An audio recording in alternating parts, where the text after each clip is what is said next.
Elijah Carter, a successful black CEO, becomes the target of blatant racism when a routine visit to a small-town diner turns into a harrowing ordeal. Wrongfully accused and publicly humiliated by a racist officer, Elijah faces systemic corruption and prejudice that threaten to destroy his reputation and dignity. The story exposes the infuriating depths of racism in America, highlighting microaggressions, abuse of power, and the societal biases that fuel injustice. As tensions escalate, Elijah's resilience is put to the ultimate test, revealing shocking truths about the corrupt system designed to oppress rather than protect. The diner smelled like freshly brewed coffee and grease, comforting in its own way, but a far cry from the places Dr. Malachi Rhodes usually found himself in. The cracked vinyl seat of the booth squeaked under him as he adjusted his position, his tailored suit feeling a little out of place against the backdrop of faded menus and a jukebox that hadn't worked in years. He glanced at his watch, a sleek piece that had been a gift from his mother when he graduated medical school. Its polished surface caught the fluorescent light, standing out in the modest surroundings. Malachi was a man of contrasts. A renowned neurosurgeon, CEO of a leading medical group, and philanthropist, he was as comfortable giving speeches in grand halls as he was strolling through the quiet streets of his hometown. Despite his accomplishments, he preferred simplicity: a quiet walk, a meal at a small-town diner, or an afternoon spent listening to his jazz records. But simplicity, as he often reminded himself, was a privilege he had fought hard to claim. Today, simplicity felt like a fragile thread, stretched thin by the weight of his reality. Elmsford, the small town he had grown up in, was struggling. Its hospital was underfunded, its schools outdated, and its streets dotted with the signs of economic neglect. Malachi had returned not just to visit, but to fight, to push back against a city council determined to slash healthcare funding under the guise of fiscal responsibility. The same council that viewed him with a mix of skepticism and disdain, their prejudice barely masked by tight smiles and dismissive nods. The doorbell jingled, and a gust of cold air followed a trio of uniformed officers into the diner. Malachi's eyes flicked toward them briefly before returning to his coffee. Officer Daniels, the tallest of the three, carried himself with the casual arrogance of someone who'd never had to question his authority. His laughter was loud, his presence filling the room like a dark cloud. Malachi recognized him immediately. Daniels had been at the council meeting earlier that week, seated beside Councilman Hayes, who'd spearheaded the healthcare cuts. "Rhodes," Daniels had drawled after the meeting, his voice laced with something that sounded like a warning. "You've got some nerve coming back here, acting like you know what's best for us." Malachi hadn't responded then. He wouldn't rise to it now. "Can I get you something else, Dr. Rhodes?" The waitress's voice pulled him back to the present. Her name tag read, Lisa, and her eyes were kind but tired. "Just the check, thank you," he said, offering her a small smile. Lisa nodded, her gaze lingering a moment longer. She hesitated before speaking. "It's good to see someone like you back here. Makes people remember there's hope." Her words warmed him, but before he could respond, a sharp voice cut through the air. "Hey, miss," Daniels called from the counter. "You gonna keep us waiting all day?" Lisa flinched, her hands fumbling with the coffee pot. "Sorry, I'll be right there," she said quickly, hurrying away. Malachi's jaw tightened as he watched the exchange.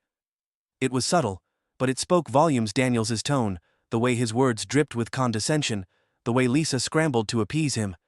It was the kind of power play Malachi had seen too many times, the kind of behavior that thrived in a system that let men like Daniels believe they were untouchable.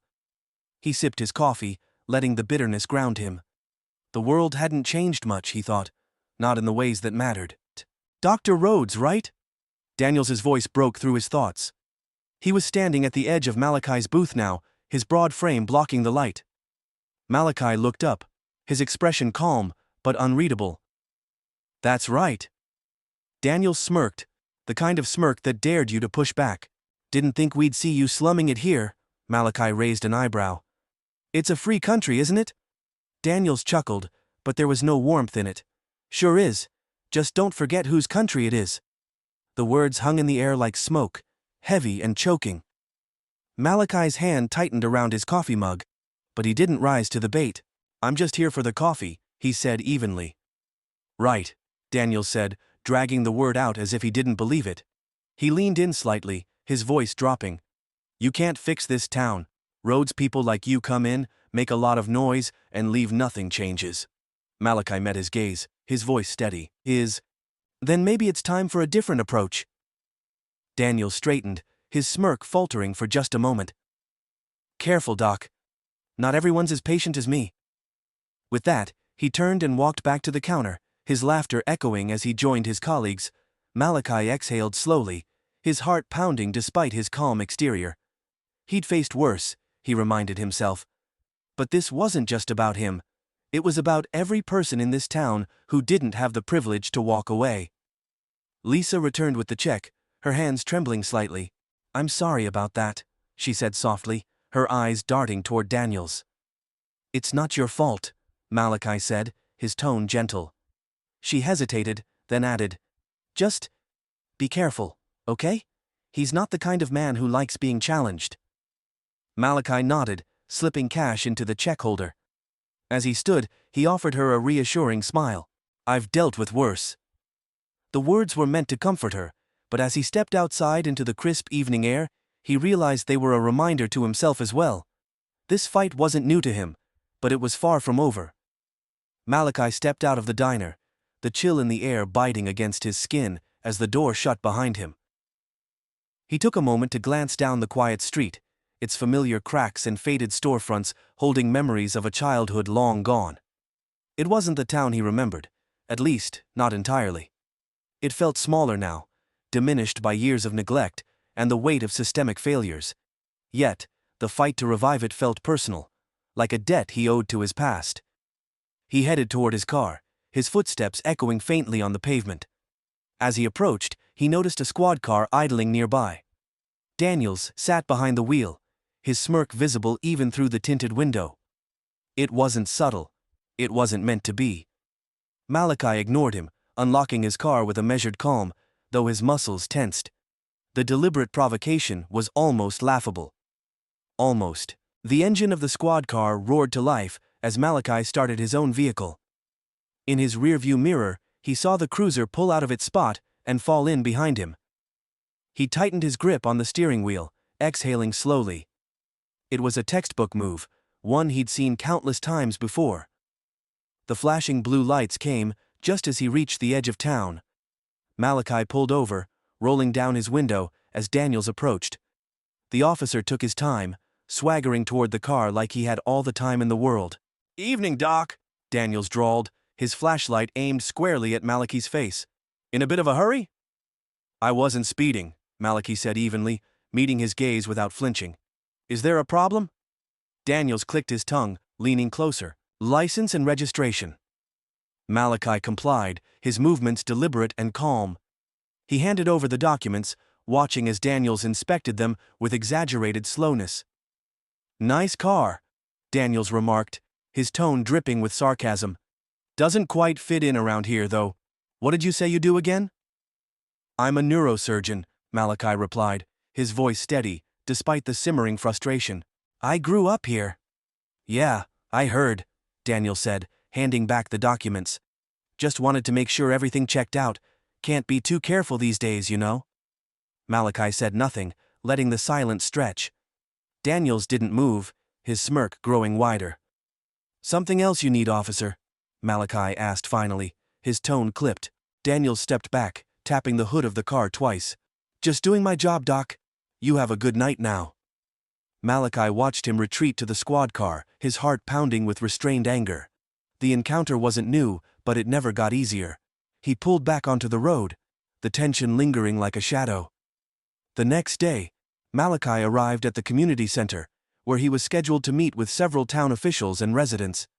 The center was one of the few places still thriving, a hub for food drives, after-school programs, and community organizing. Its walls were adorned with posters calling for unity and change, their bold colors a stark contrast to the drab realities outside. Inside, the atmosphere buzzed with quiet anticipation. A small group had gathered in the main hall, their faces a mix of hope and skepticism. At the front of the room, Councilman Greg Hayes stood with an air of practiced authority, flanked by a few other council members. His sharp suit and confident posture projected an image of control, but Malachi could see the cracks, a flicker of disdain in his eyes, the tightness in his jaw as he noticed Malachi enter. "Dr. Rhodes," Hayes said, his tone cordial but cold. "So glad you could join us." Malachi nodded, extending a hand. "Councilman Hayes." Hayes hesitated for a beat before shaking it, his grip firm but perfunctory. "Let's get started, shall we?" The meeting unfolded with the usual formalities, each speaker taking their turn to address the proposed budget cuts. Malachi listened intently, his mind racing as he noted the coded language and carefully framed arguments. Tough decisions. Economic realities. Fiscal discipline. Each phrase was a shield, a way to deflect responsibility while maintaining the facade of fairness. When it was Malachi's turn to speak, he stood slowly, his presence commanding the room. He outlined his case with precision, detailing the devastating impact the cuts would have on the town's most vulnerable residents. His voice was calm but impassioned, his words weaving a narrative of urgency and hope. But as he spoke, he could feel the resistance in the room. Hayes leaned back in his chair, his expression unreadable but pointedly disinterested. A few council members exchanged glances, their skepticism palpable. When Malachi finished, the silence that followed was heavy, punctuated only by the faint hum of the overhead lights. Hayes was the first to respond. "Thank you, Dr. Rhodes," he said, his tone clipped. "We appreciate your perspective. However, it's important to remember that these decisions aren't made lightly. We have to consider the bigger picture." "And what bigger picture is that?" Malachi asked, his voice steady but challenging. "Because from where I stand, the picture looks pretty clear. These cuts will hurt the people who need help the most." Hayes's jaw tightened. "With all due respect, Dr. Rhodes, you've been away for a long time. Things have changed. You may not fully understand the challenges we face." Malachi's eyes narrowed, the subtle dismissal striking a nerve. "I understand more than you think, Councilman. I understand what it's like to grow up in this town, to see its potential wasted. Because of decisions like these, I'm not here to point fingers. I'm here to offer solutions." Hayes smiled thinly, his gaze sharp. "And we appreciate that. But change takes time, and we have to be realistic about what's possible." The meeting ended with no resolution, the tension simmering as people began to disperse. Malachi stayed behind, his mind racing as he replayed the exchange. He had expected resistance, but the entrenched attitudes were a reminder of just how steep the climb would be. As he stepped outside, the late afternoon sun casting long shadows across the parking lot, he heard a voice behind him. "You've got guts, I'll give you that." He turned to see a young woman, her arms crossed and a wry smile on her face.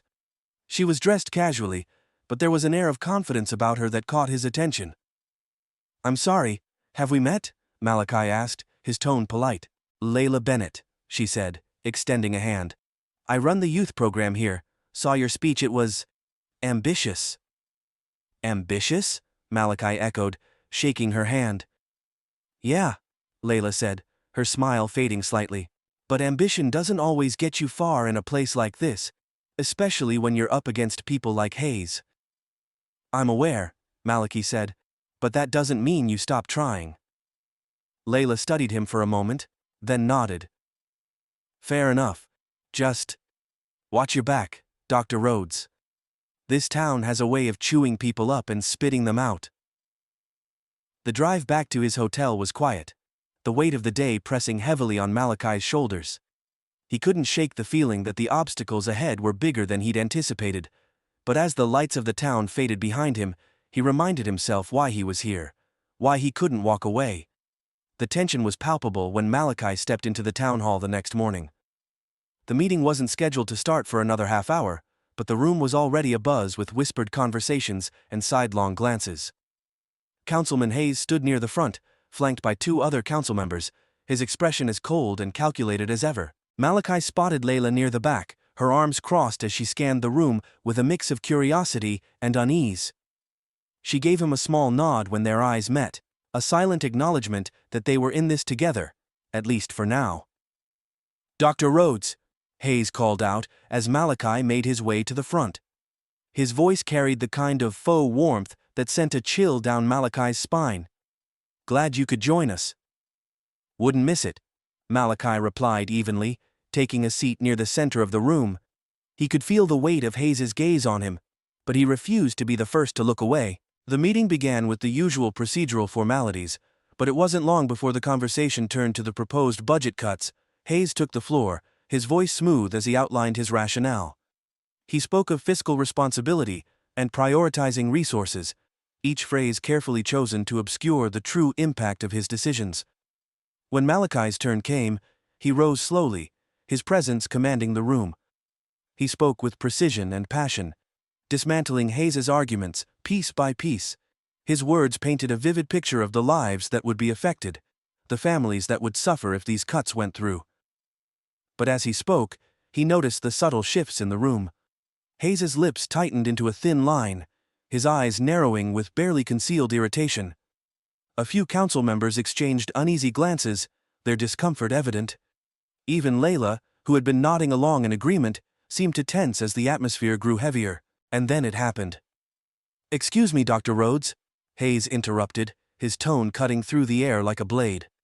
"But I feel it's important to remind everyone here that while your perspective is certainly valuable, you haven't lived in this town for decades. Perhaps you don't fully grasp the complexities of our current situation." The room fell silent, all eyes turning to Malachi. He felt the sting of the words, the deliberate attempt to undermine his credibility. But he didn't flinch. "You're right, Councilman," he said, his voice steady. "I haven't lived here in years, but that doesn't mean I've forgotten what this town is capable of, or what it deserves, and what it deserves is better than this." Hayes's smile didn't reach his eyes. "Passion is admirable, Dr. Rhodes, but it doesn't pay the bills." The meeting adjourned shortly after, the air thick with tension. Malachi lingered near the door, watching as the council members filed out one by one. Hayes was the last to leave, pausing just long enough to deliver a parting shot.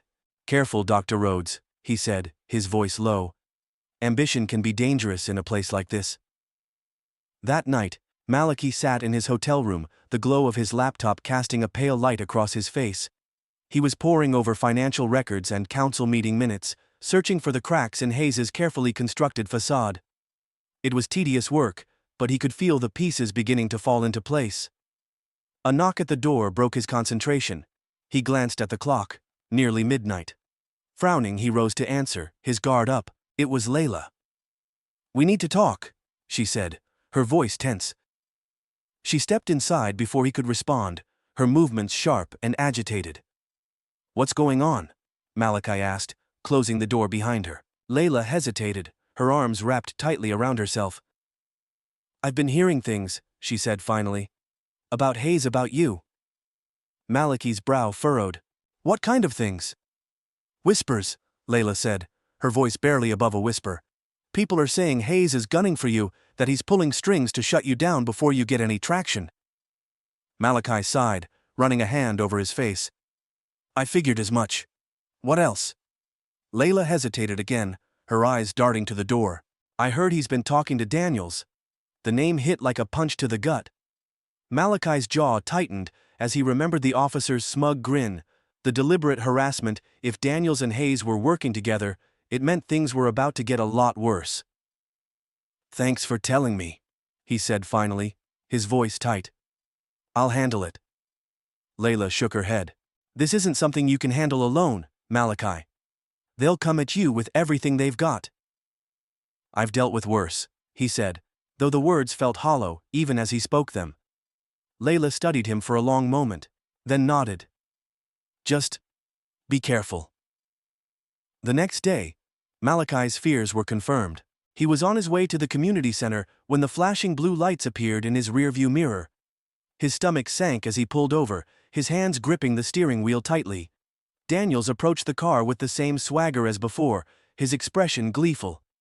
"Morning, Doc," he said, leaning down to peer through the window. "Mind stepping out of the vehicle?" "What's this about?" Malachi asked, his voice calm but firm. "Routine check," Daniels replied, his tone mocking. "We've had reports of a suspicious vehicle in the area, just need to make sure everything's in order." Malachi clenched his jaw, but complied, stepping out of the car. Daniels patted him down with exaggerated thoroughness, his smirk growing wider with each passing second. "Looks like you're clean." Daniels said finally, his voice dripping with condescension. For now. Malachi said nothing, his gaze steady, as he watched the officer return to his squad car. It wasn't until the cruiser disappeared into the distance that he allowed himself to breathe. The encounter left him shaken, but resolute. This wasn't just about budget cuts anymore, it was about power, control, and the lengths people would go to maintain the status quo. That evening, Malachi met with Layla and a few other community leaders at the center. The group was small but determined, their frustration palpable as they discussed the obstacles they faced. "We can't let them win," Layla said, her voice firm. "If we back down now, they'll just keep doing this to anyone who dares to speak up." "She's right," Malachi said. "But we need more than just passion. We need proof. Something that ties Hayes and Daniels together. Something that exposes the corruption for everyone to see." The room fell silent as the weight of his words settled over them. Finally, one of the leaders, a retired schoolteacher named Mr. Jenkins, spoke up. "I might have something," he said, his voice hesitant. "I've kept records over the years, notes from meetings, things I've overheard. It's not much, but it's a start." Malachi's heart lifted. "That's exactly what we need. Bring everything you have, we'll figure out the rest." As the meeting ended, Malachi felt a renewed sense of purpose. The stakes were higher than ever, but he wasn't backing down. Not now. Not ever. The next morning, Malachi found a flyer taped to his hotel door. In bold letters, it read, "Outsiders aren't welcome here, go back to where you came from." Beneath it was a crude drawing of a noose. Malachi stared at the paper, his chest tight with a mix of anger and resolve. He crumpled it in his fist, his mind already racing with plans. This wasn't just about him anymore. It was about the town, the people who had been silenced for too long. And if Hayes and Daniels thought they could intimidate him, they were in for a rude awakening. The day had barely begun when the first call came. Malachi stared at his phone, the name flashing on the screen making his stomach twist. It was Layla. He answered immediately. "They're coming for you," she said, her voice trembling but resolute. "I overheard Hayes and Daniels talking in the hall after the meeting last night. They've got something planned, Malachi. I don't know what, but it's big." Malachi felt the weight of her words settle like a stone in his chest. He glanced out the window of his small office at the community center, the morning light spilling across the parking lot. "What do you mean, something big?" "They've been digging," Layla continued, "trying to find anything they can use against you. And if they can't find it, they'll make something up." Malachi clenched his jaw, his free hand balling into a fist at his side. "Let them try." "Don't be reckless," Layla warned. "You don't know how far they're willing to go." "Neither do they," he said, his voice steady. "But thank you for letting me know." He hung up before she could argue further, his mind racing. He knew Hayes was desperate to maintain control, and Daniels was more than willing to get his hands dirty. Together, they were a formidable force, but not an unbeatable one. The first strike came that afternoon. Malachi was leaving the community center when a patrol car pulled up in front of him, blocking his path. Daniels stepped out, his posture casual, but his eyes cold. Two other officers followed, their hands resting on their belts. "Dr. Rhodes," Daniels said, a smile tugging at the corner of his mouth. "Mind if we have a word?" "I'm busy," Malachi replied, his voice clipped. "What do you want?" Daniels gestured to the building behind him. "We've had reports of some irregularities with your operation here, missing funds, unauthorized activities, thought we'd come by and check it out." Malachi crossed his arms, his expression unreadable. "You're grasping at straws, Daniels. You and I both know there's nothing to find." Daniels's smile didn't falter. "That's what we're here to confirm." Before Malachi could respond, the other officers pushed past him and into the building. He followed closely, his heart pounding as they rifled through desks, opened cabinets, and overturned boxes. "This is harassment," he said sharply, his voice echoing through the empty halls. "You have no grounds for this." Daniels turned to him, his smile finally fading. "The law doesn't need your permission. Rhodes, now stand back and let us do our job." Malachi's fists tightened at his sides, but he forced himself to remain calm. Losing his temper now would only give Daniels the ammunition he needed. By the time the officers left, the center was in shambles. Papers were scattered across the floor, drawers hung open, and the tension in the air was suffocating. Layla arrived moments later, her face pale as she took in the scene. "What happened?" "Daniels happened," Malachi said, his voice flat. "They're trying to intimidate us." Layla's eyes flashed with anger. "We can't let them get away with this." "We won't," Malachi said. He bent down to gather the scattered papers, his movements deliberate. "But we have to be smart about how we fight back." Layla knelt beside him, her hands trembling, as she helped him clean up. "What's the plan?" Malachi glanced at her, his jaw set. "We find the proof Hayes and Daniels think they're untouchable, but everyone has skeletons in their closet, we just have to shine a light on theirs." That night, Malachi met with Mr. Jenkins again, this time in the basement of the church, where the retired teacher had stored decades' worth of documents. The air was thick with dust, and the dim light from a single bulb cast long shadows across the room. "This is everything I've got," Jenkins said, gesturing to a series of boxes stacked against the wall. "Meeting minutes, budget reports, correspondence. It's a mess, but it's all there." Malachi nodded, his chest tight with a mix of gratitude and determination. "Thank you. This could be exactly what we need." As they sifted through the papers, a pattern began to emerge. Hidden within the mundane details of budgets and schedules were subtle discrepancies, payments that didn't add up, projects that never materialized, and connections that pointed directly to Hayes. "It's worse than I thought," Malachi said, his voice low. "Hayes has been funneling money out of the town for years. And Daniels has been his enforcer," Jenkins added, "keeping anyone who gets too close to the truth in line."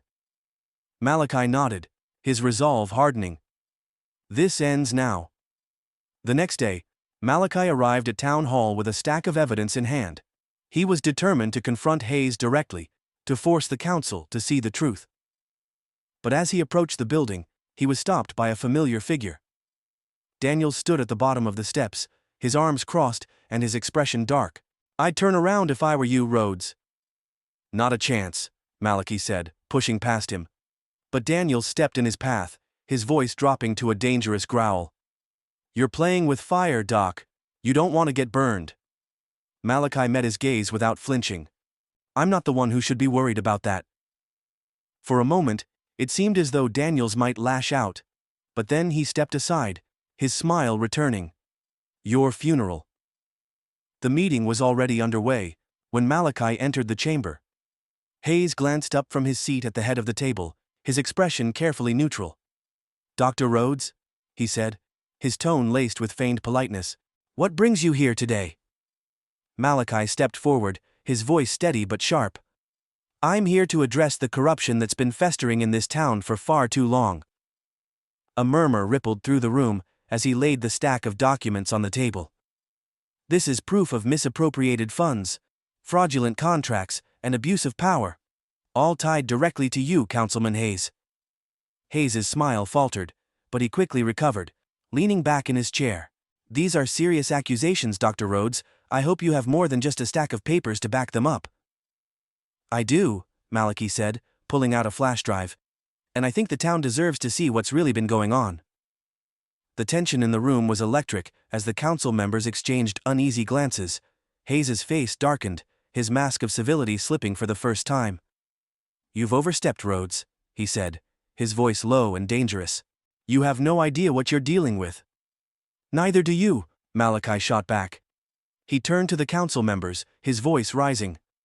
"This is your chance to do the right thing, to stand up for the people you were elected to serve, or you can keep protecting Hayes and Daniels and let this town rot from the inside out." The room erupted into chaos. As the council members began to argue amongst themselves, Hayes rose from his seat, his face a mask of fury. "This isn't over," he said, his voice cutting through the noise. "You've made a grave mistake, Rhodes." Malachi met his gaze, unflinching. "The only mistake I made was waiting this long to fight back." The scene ended with Hayes storming out of the chamber, the council left to grapple with the evidence Malachi had presented. But as Malachi stepped out into the cool evening air, he couldn't shake the feeling that the real battle was just beginning. Across the street, Daniel stood leaning against his squad car, watching him with a predatory grin. He tipped his hat as Malachi passed, his message clear. This wasn't over. Malachi squared his shoulders and walked on, his mind already racing with plans.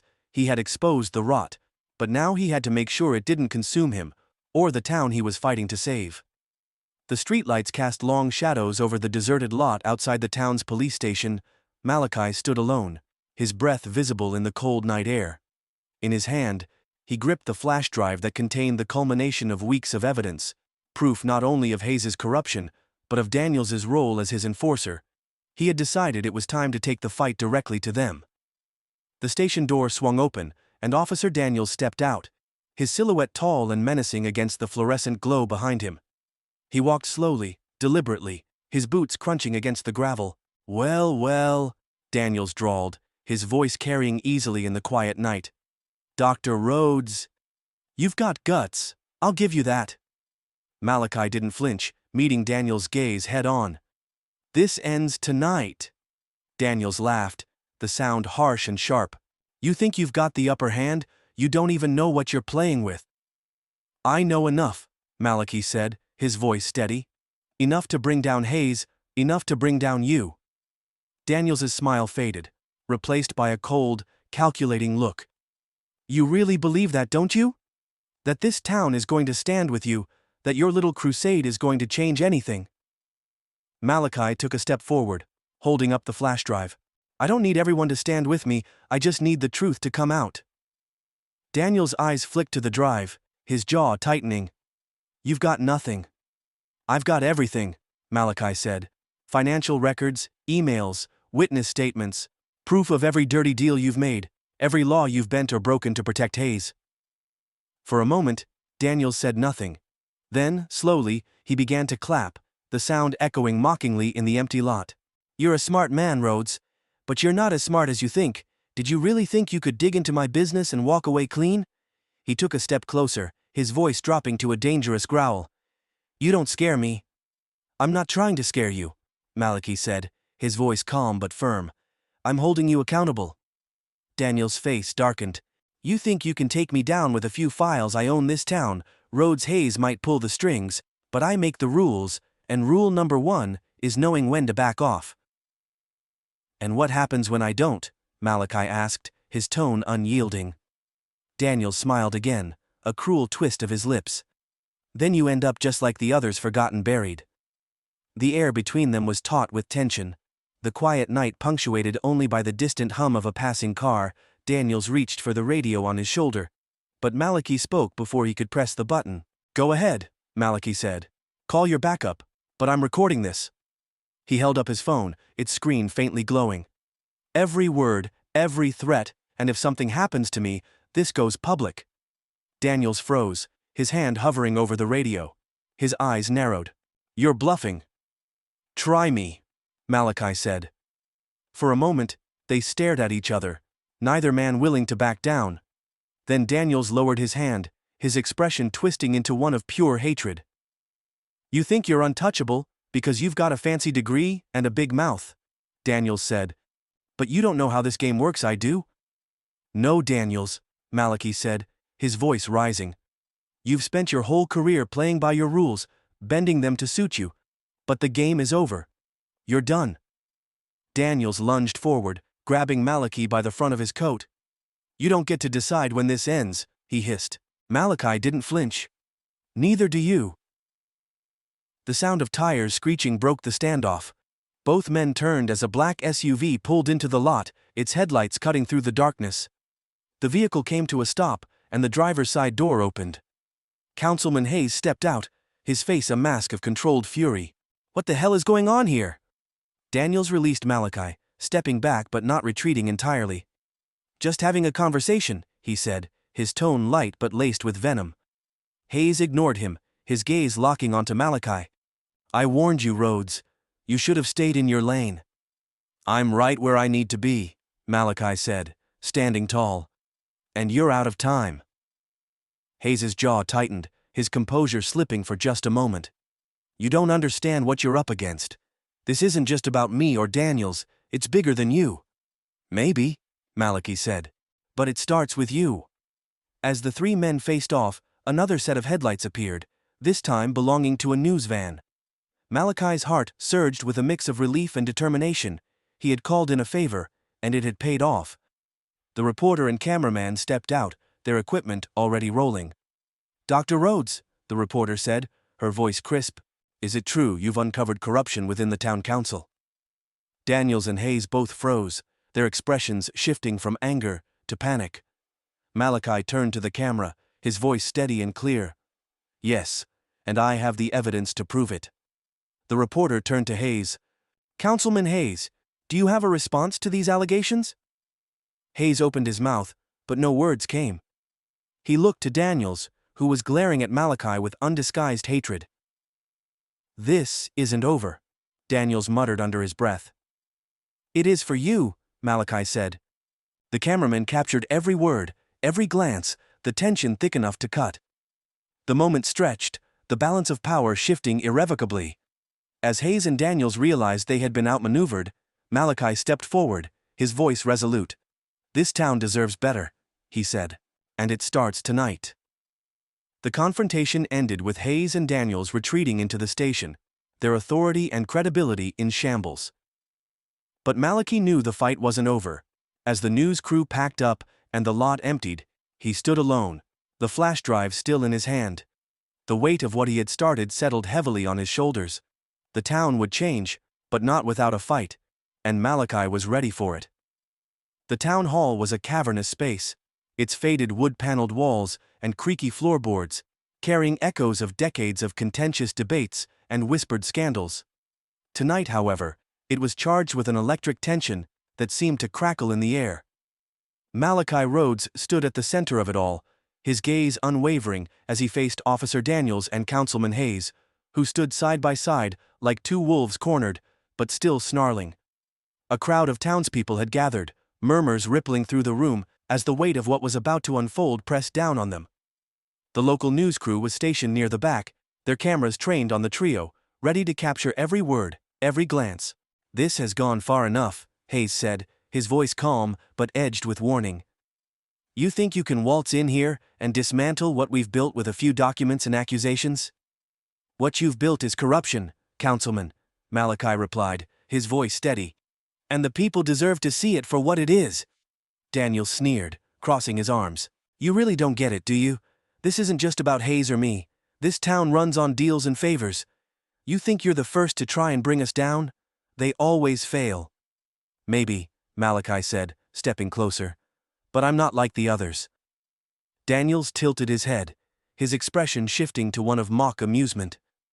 "You're brave, I'll give you that, but bravery doesn't matter when you're up against power."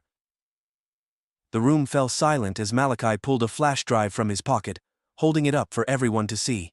"This," he said, his voice carrying, "is everything: payments, contracts, bribes, and emails tying both of you to every corrupt deal this town has suffered under." Hayes's face paled, but he quickly masked it with a tight-lipped smile. "That proves nothing," he said. "Anyone can fabricate." "It's authenticated," Malachi interrupted.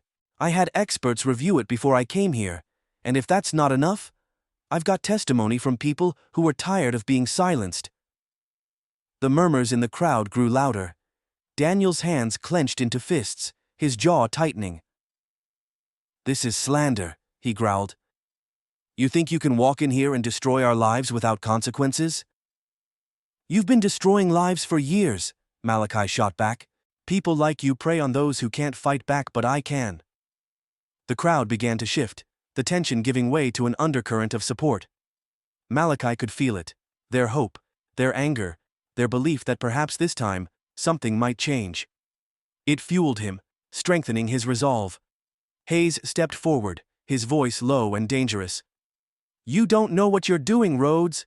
If you release that, you'll bring down more than just us. This town will implode. Businesses will close, people will lose their jobs. Is that what you want, to destroy the very place you claim to be saving?" Malachi's gaze hardened. "What I want is accountability, and if this town needs to rebuild from the ground up to get it, so be it." Daniel snapped, stepping so close that Malachi could feel his breath. "You arrogant—" "Stop!" a voice called from the back of the room. Everyone turned to see Mitchell, the young officer who had been hesitant to stand up to Daniels earlier. He looked nervous, but resolute as he pushed his way through the crowd. "This has to end," Mitchell said, his voice trembling but firm. "I've seen it all. The threats, the cover-ups. I've watched good people lose everything because of them." Daniels' face darkened. "Mitchell, you're making a mistake." "No," Mitchell said, stepping beside Malachi. "The mistake was staying silent for so long." The room erupted into chaos. Daniels lunged at Mitchell, grabbing him by the collar. "You little—" "Enough!" Malachi's voice cut through the noise like a whip. He stepped between them, forcing Daniels to release Mitchell. "This is who you are," Malachi said, his voice calm but piercing. "A bully. A coward who hides behind his badge and his power, because he knows without it, he's nothing." Daniel's face twisted in rage. "You don't know me."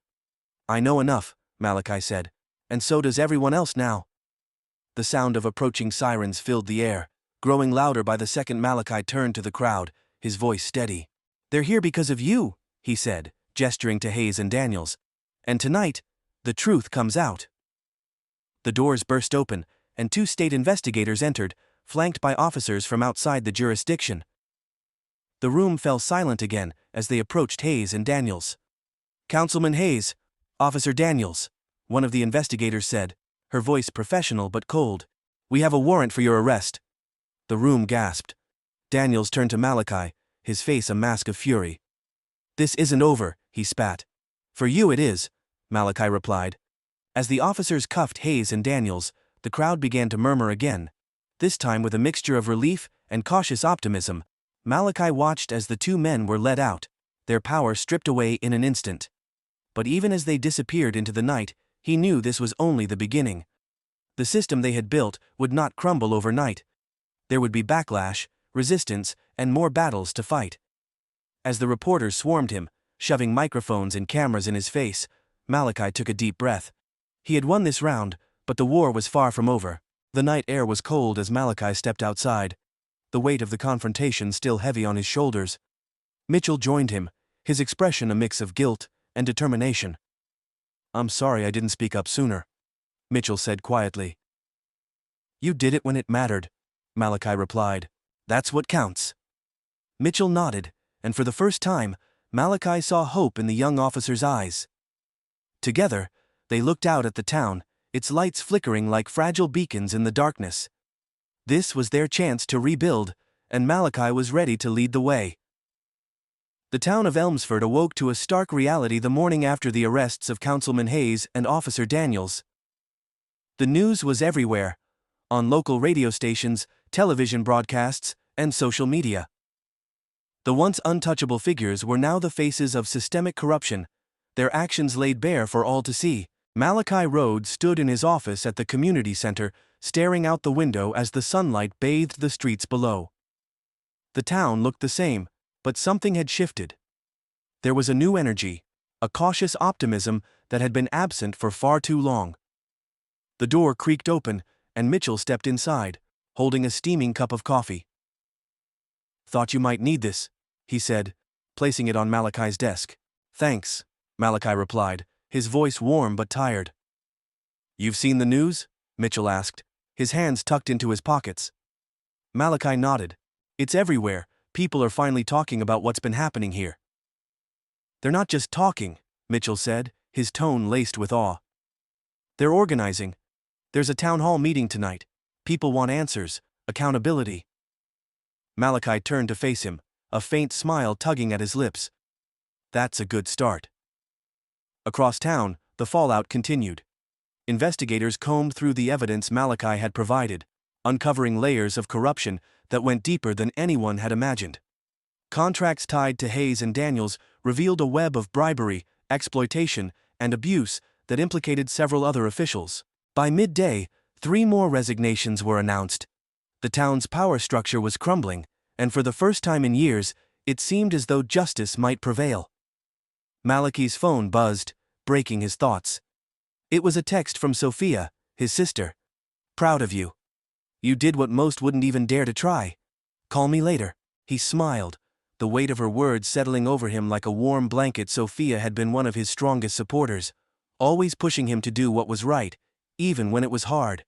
Her belief in him had been a constant anchor. The afternoon brought a meeting with the state investigators. Malachi sat across from Agent Ramirez, a sharp-eyed woman who had been instrumental in the arrests. "You did good work, Mr. Rhodes," she said, flipping through a folder of documents. "Without your persistence, this wouldn't have happened." "It's not just me," Malachi replied. "People like Mitchell stepped up. This community is stronger than it looks." Ramirez nodded. "And it'll need to be. What you've done here is just the beginning. The backlash will come. There are still those who benefited from the system Hayes and Daniels built, and they won't let it go easily." Malachi leaned forward, his gaze steady. "We're ready for it. This town deserves better, and we're not going back." As evening fell, Malachi arrived at the town hall. The large room was packed with residents, their faces a mix of anger, hope, and determination. The air was thick with anticipation, as people whispered and exchanged glances. When Malachi stepped onto the stage, the murmurs quieted. He looked out at the crowd, taking a moment to gather his thoughts. "Thank you for being here," he began, his voice carrying through the room. "What happened yesterday was a step forward, but it's just that, a step. The truth is, the problems we face as a community go beyond two corrupt officials. They're rooted in a system that's been designed to keep us divided and powerless." A murmur of agreement rippled through the crowd. "But here's the good news," Malachi continued. "We have the power to change it. What we've done in the past few days proves that when we stand together, we can take on even the most entrenched forces. This is our town, and it's time we take it back." The room erupted into applause, the sound echoing off the walls. Malachi felt a swell of emotion as he looked out at the sea of faces, each one a testament to the resilience and strength of the community. In the days that followed, small but significant changes began to take shape. A temporary council was formed, with members elected by the community to oversee the town's affairs until new elections could be held. Transparency became the new watchword, with public meetings and open forums ensuring that everyone had a voice. Mitchell, once hesitant and unsure, became a key figure in the reform efforts. His courage in standing up to Daniels inspired others within the police force to come forward, leading to a broader investigation that rooted out additional misconduct. For Malachi, the journey was far from over. The victories they had achieved were hard-won, but the scars of the battle remained. Late one evening, as he sat in his modest living room, a stack of papers spread out before him, Sophia called. "You sound tired," she said, her voice warm and teasing. "I am," he admitted, rubbing his temples. "But it's a good kind of tired." "Good," she replied. "Because what you're doing matters, don't forget that." "I won't," he promised. The weeks turned into months, and while the road ahead remained daunting, the town of Elmsford began to heal. The scars left by Hayes and Daniels would take time to fade, but the seeds of change had been planted. One morning, as Malachi walked through the town square, he was stopped by an elderly woman who grabbed his hand with surprising strength. "Thank you," she said, her voice trembling, "for standing up when so many of us couldn't." Malachi smiled, his heart swelling with gratitude. "It wasn't just me," he said. "It was all of us." As the sun set on Elmsford that evening, Malachi stood on the steps of the community center, looking out over the town. The lights in the windows glowed softly, a reminder that even in the darkest times, there was always hope. He knew the fight wasn't over. There would be more battles, more challenges to face. But for the first time in a long time, he felt ready. Elmsford was worth fighting for, and so were the people who called it home. The early morning light spilled through Malachi Rhodes' office window, casting long shadows across the stacks of papers and open files on his desk. It had been months since the explosive revelations of corruption had rocked Elmsford, but the weight of the past still lingered. Yet, in the quiet moments before the day began, Malachi felt a sense of clarity he hadn't experienced in years. He had always believed in justice, in the power of truth to bring about change, but the events of the past months had tested that belief in ways he hadn't anticipated. Confronting systemic corruption wasn't just about exposing wrongdoing. It was about standing firm in the face of fear, doubt, and isolation. And in doing so, Malachi had not only reclaimed his voice, but also inspired a community to find theirs. Malachi leaned back in his chair, reflecting on the journey that had brought him to this point.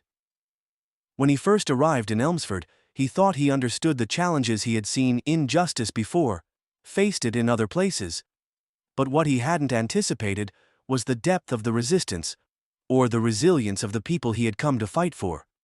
In the beginning, it was just about doing what was right.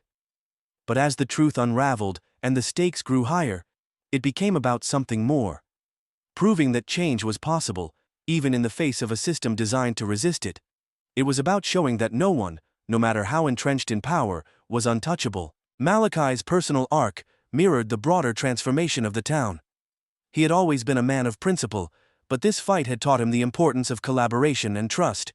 People like Mitchell and Sophia had reminded him that no one could do it alone, that collective action was not only necessary, but powerful. The ripple effects of Malachi's stand against corruption extended far beyond Elmsford. The state's investigation into Hayes and Daniels unearthed similar patterns of abuse in neighboring towns, sparking a wave of reforms across the region. Whistleblowers who had previously remained silent began to come forward, emboldened by the actions of a small community that had refused to back down. For Malachi, these broader changes were a reminder of the interconnectedness of injustice. What happened in Elmsford was not unique, it was a reflection of systemic issues that existed across the country. Racism, abuse of power, and corruption weren't isolated problems. They were deeply embedded in institutions that needed to be dismantled and rebuilt. But the story of Elmsford was also a testament to the power of resilience and determination. It showed that change didn't have to start with a sweeping movement. It could begin with one person, one act of courage, one decision to say, "Enough." As Malachi walked through the town square later that day, he noticed the subtle signs of progress. The once neglected community spaces were bustling with activity, children playing, families gathering, and volunteers working on projects to revitalize the area. The tension that had once defined Elmsford was slowly giving way to something new: hope. At the newly renovated community center, Malachi met with a group of young activists who had been inspired by his fight. They were organizing workshops on civic engagement, teaching residents how to advocate for their rights and hold their leaders accountable. One of the young leaders, a bright-eyed college student named Jade, approached him after the meeting.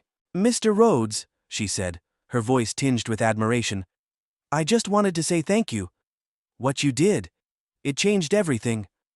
Malachi smiled, humbled by her words. "What we did," he corrected her. "None of this would have been possible without people like you stepping up." The lessons of Elmsford extended beyond its borders. The story became a case study in grassroots activism, discussed in classrooms and community forums across the state.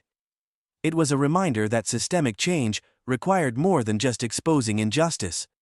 It required sustained effort, collaboration, and a willingness to confront uncomfortable truths. But for all the progress, Malachi knew the work was far from over.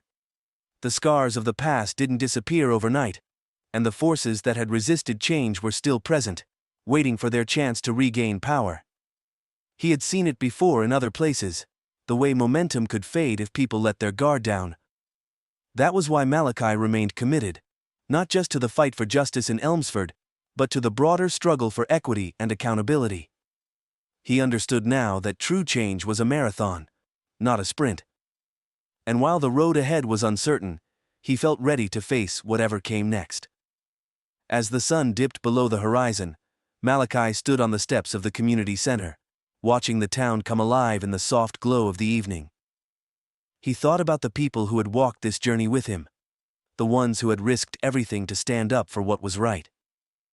He thought about Sophia's unwavering belief in him, Mitchell's transformation from hesitant ally to fearless advocate, and the countless others who had found their voices along the way. Their stories were a testament to the power of resilience, a reminder that even in the face of overwhelming odds, change was possible. And while the work was far from finished, Malachi knew they had taken the first steps toward building a better future. He turned to Sophia, who had joined him on the steps, her arms crossed against the evening chill. "Do you ever wonder if it's enough?" he asked. She glanced at him, her expression thoughtful. Enough for what? For the people who come after us, for the ones who'll pick up where we leave off. Sophia smiled, a glint of determination in her eyes. It's enough if it inspires them to keep going, and it will. Malachi nodded, her words settling over him like a quiet reassurance. He didn't have all the answers, and he didn't need to. What mattered was that they had started something. A movement. A shift. A spark. The story of Malachi Rhodes and the town of Elmsford wasn't just about exposing corruption or taking down powerful figures, it was about the power of community, the importance of standing up even when it felt impossible, and the belief that justice was worth fighting for. As Malachi watched the lights flicker on across the town, he felt a deep sense of purpose. The road ahead would be long and challenging, but for the first time, it felt possible.